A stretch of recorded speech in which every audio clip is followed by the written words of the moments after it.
días, buenas tardes, buenas noches, dependiendo del día que me estén viendo y a la hora que me estén viendo. Yo soy Isa de la lista infinita de libros y ahora les traigo otra reseña fuera de programa. Digo con los lentes rotos, perdón, ya los mandé a hacer. Es un libro que leí con el club de lectura en el mes de diciembre y no entró al wrap-up de diciembre porque terminé de leerlo un poquito después de toda la premiación y todo eso, aunque sí está, digamos, cuenta dentro de los nominados de la premiación. Es el famoso libro de Cadáver Exquisito de la argentina Agustina Basterrica, ¿ya? Voy a tratar de hacer la reseña más honesta posible porque creo que los bookfluencers que he encontrado cuando hablan de este libro solo se quedan en la primicia de que la perturbación de la gente de comer gente, básicamente. O sea, todo el mundo sabe que ese libro habla de que la gente por algún virus que infectó animales ya no puede comer carne, por ende están comiendo personas, como una especie de canibalismo legal, ¿ya? Digamos así. Sin embargo, creo que el libro va más para allá, ¿ya? Entonces, comenzando esta novela, voy a tratar de no hacer spoiler para las personas que no han leído todavía el libro. Bueno, el protagonista es un hombre, digamos, de mediana edad, que se llama Marcos. Y Marcos trabaja justamente en un frigorífico en donde reciben las reses, lo voy a llamar reses, reciben las reses, faenan las reses y transportan los productos, ¿ya? Entonces él es como una especie de manager, de supervisor en la que él se encarga de hacer, de que los granjeros traigan las reses y de buena calidad, obviamente, según los estándares propuestos por el gobierno para ser consumidos, y que luego él, digamos, se encarga de que el producto sea distribuido a todas las carnicerías de las ciudades cercanas, si no es del todo el país, pero bueno. Entonces, vemos todo a partir de sus ojos, ¿sí? Entonces, vemos cómo él, digamos, siente un poco de hastío con todo esto horrible de que la gente se esté comiendo gente, ¿ya? Básicamente con él nos está explicando, el narrador básicamente en su visión, nos cuenta exactamente qué es lo que pasó, qué clases de cosas pasaron durante el tiempo de adaptación y cómo la gente se volvió loca, digamos, tomando justicia o faenando por su cuenta, digámoslo así, capturando reses que eran todavía inocentes y cómo se llegó a un acuerdo en el que se tienen que criar y bueno, todo eso, ¿ya? Que es básicamente en lo que la mayoría de personas que hacen reseñas se centra.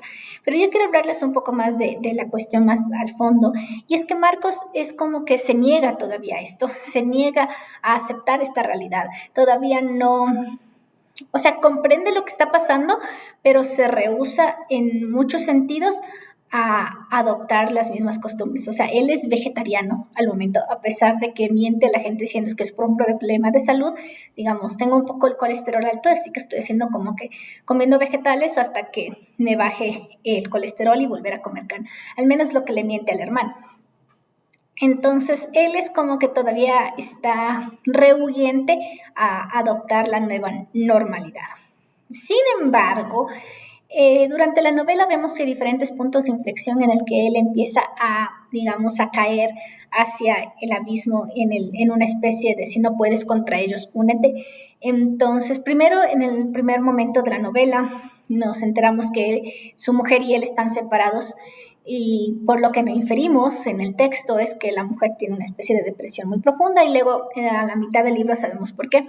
Es una cuestión un poco grave que no le desearía a ninguna persona en el mundo. La cuestión es que ese es el primer punto de inflexión en el que conocemos a Marcos. Luego le regalan una res hembra de buena calidad, digamos así, y él no sabe qué hacer con ella, no quiere comerla, no quiere venderla porque sabe lo que va a pasar con ella, pero así que decide tenerla así, digámosle, para ver qué pasa. Luego vemos que él tiene, digamos, una mala relación con su hermana. Su hermana vive en la ciudad, él vive en el campo, donde siempre han vivido. Esa casa era de su padre está en un geriátrico con Alzheimer, demencia senil, no especifican, pero la cuestión es que él no está consciente de lo que está pasando en el mundo. y apenas reconoce a sus hijos, ¿ya? Entonces su hermana, digamos que vive o intenta vivir en los estándares sociales actuales, o sea, estar acorde o tener buena amiga social, ¿ya? A la hermana le importa más el qué dirán y todo eso, ¿no? Cosa que a Marcos detesta completamente porque su hermana está rayando ya en lo que diría la digamos, la estupidez, porque ella se preocupa tanto en el que dirán que no se da cuenta que básicamente es una mala persona, es una mala madre, es una mala hermana. Entonces, ese conflicto que tiene Marcos con su hermana es bastante interesante. ¿Ya? Ahora, la cuestión es que conforme avanza la novela vemos sentimientos más de culpa, de añoranzas, de remordimientos, de como que ilusiones, de algo que todavía no sabemos qué es lo que pasa hasta que ocurre un acto muy terrible. Bueno, sí, porque igual la violencia es violencia a cualquier animal, a cualquier persona. Entonces ocurre algo que ya, digamos, llega a su límite. Entonces Marcos comete algo, digamos, horrible, un acto que está prohibido y penado por la ley. Así que a partir de eso es como que está tratando de arreglar su vida con esta nueva cosa que hizo, sin que la gente se entere que hizo, ¿ya? La cuestión es que luego ya pasa otra cosa muy importante en la vida de Marcos, que es ya la gota que derramó el vaso.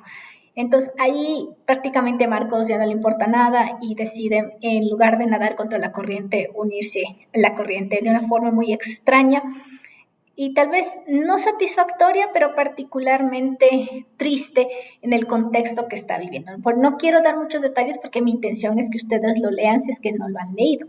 Bueno, básicamente la autora nos presenta esta novela como una especie de recorderis de que el humano siempre ha devorado a otros humanos, ¿sí? No literalmente, bueno, en algunas culturas sí literalmente, pero digamos que durante lo largo de la historia de la humanidad, los humanos han devorado se han comido o han hecho atrocidades contra otros humanos según su, digamos, contexto, su visión y su cuestiones. Por ejemplo, los romanos arrasaron igual con muchas aldeas de las celtas, de los germánicos y de muchas otras para imponer el imperio romano.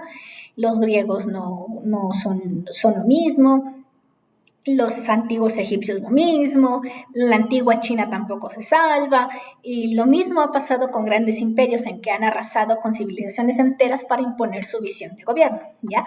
En la actualidad es como que más o menos, o sea, todos tenemos el ejemplo de la Segunda Guerra Mundial. Hizo muchas atrocidades ante una religión, a unas personas que profesan cierta religión, y aún así causó, digamos, problemas al resto de sus conciudadanos, por obviamente la guerra hace mal a todo el mundo, ¿sí? Tanto a partidarios como a víctimas. Entonces, básicamente ella lo toma literalmente este hecho de que la gente se ha comido gente, así que lo pone en una figura muy gráfica, muy descriptiva y muy aberrante, aunque me perturba más el hecho que a mí no me perturbe. Sí, no sé si es que me hago entender. No me perturbaron las escenas de faenamiento, no me perturbaron el hecho de cómo las montaban a las reses o de cómo las adquirían o cómo las trataban, porque a lo largo de la historia se ha visto cosas peores, ¿ya? ¿Me entienden? Entonces es muy triste este hecho de que los humanos tenemos esta alta capacidad de normalizar estos actos violentos que no debería ser así, ¿ya? Entonces, eso básicamente. También la novela habla mucho de esto de, digamos, la violencia en la naturaleza, porque como hubo este virus que infectó al ganado y a todo eso, los humanos se volcaron contra la naturaleza. Y obviamente el libro nos relata una como especie de un ecosistema inhóspito, seco, árido, sin vida. Bueno, al menos yo lo sentí porque no hay ninguna descripción ni ninguna explicación de cómo es el ambiente natural ahora que la gente básicamente destruyó a todos los animales que podía ver, que podía cazar.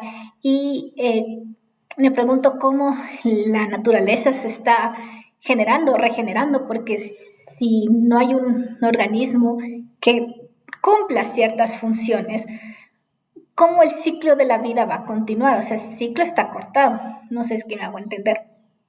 Ustedes saben que el ciclo de la vida es nacer, crecer, reproducirse, morir, ¿ya? Entonces, toda la cadena alimenticia está en una especie de ósmosis, un equilibrio bastante bonito en el que ciertos animales se comen otros animales, como debe de ser, ¿ya? Eso está bien.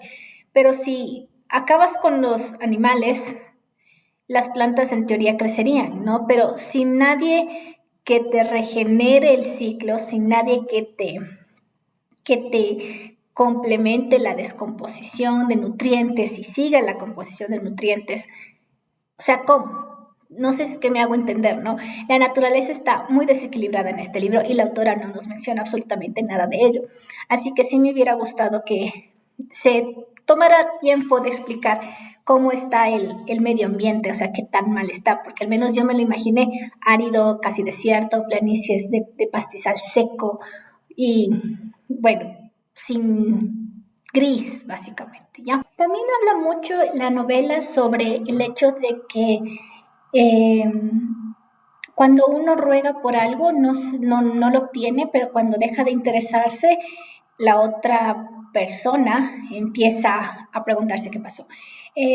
Vemos en una parte del libro en que como su mujer sufre una depresión, no está viviendo con él, y él llama casi todas las semanas a preguntar cómo está, qué está haciendo, ya está lista, o hubo una mejoría, o alguna cosa así.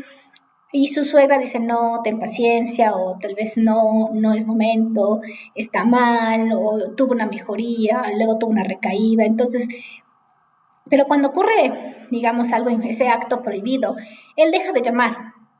Y ahora es su mujer la que le está llamando, es como que estás bien, qué pasó, cosas así. Entonces, habla mucho esto de que tal vez la relación no estaba madura o todavía no estaba en condiciones de tener ciertas confianzas o alguna cosa así, lo que me parece muy interesante, pero a la final no fue tan hondo para poder analizar esa relación o poder descifrar qué es lo que estaba pasando.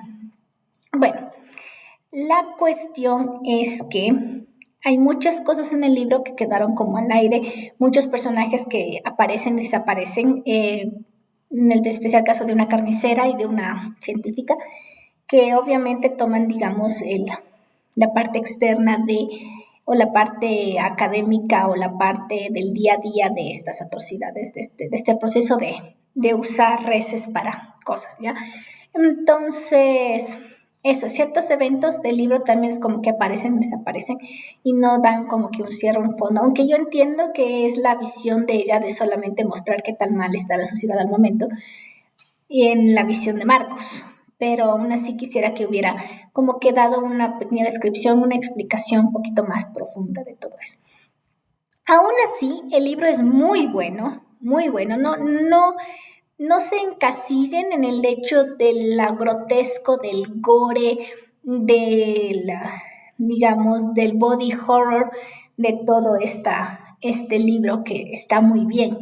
Pero también quédense en esto de la naturaleza humana, de los sentimientos contradictorios, de todo el proceso que conlleva hacerse a la idea de esta nueva normalidad o ¿cómo es? De la escepticismo de ciertos argumentos que presenta el libro, en especial en la boca de ciertos personajes, en la que como vemos de la mentalidad de Marcos, es como que él también sabe como que quién se van a seguir inventando.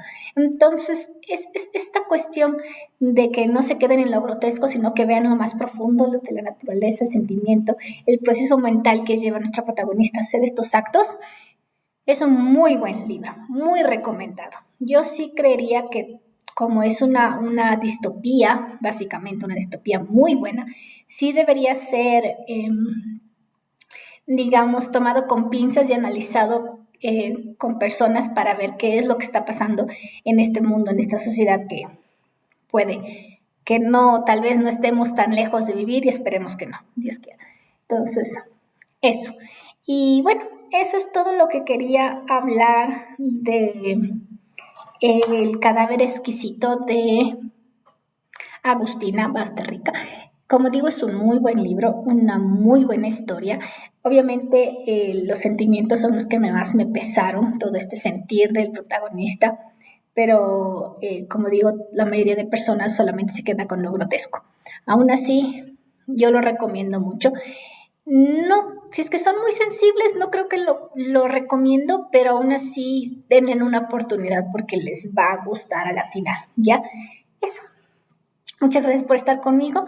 Ya iremos terminando el bloque de lecturas y tendremos más reseñas fuera de programa y ya nos veremos en otra ocasión. Chao.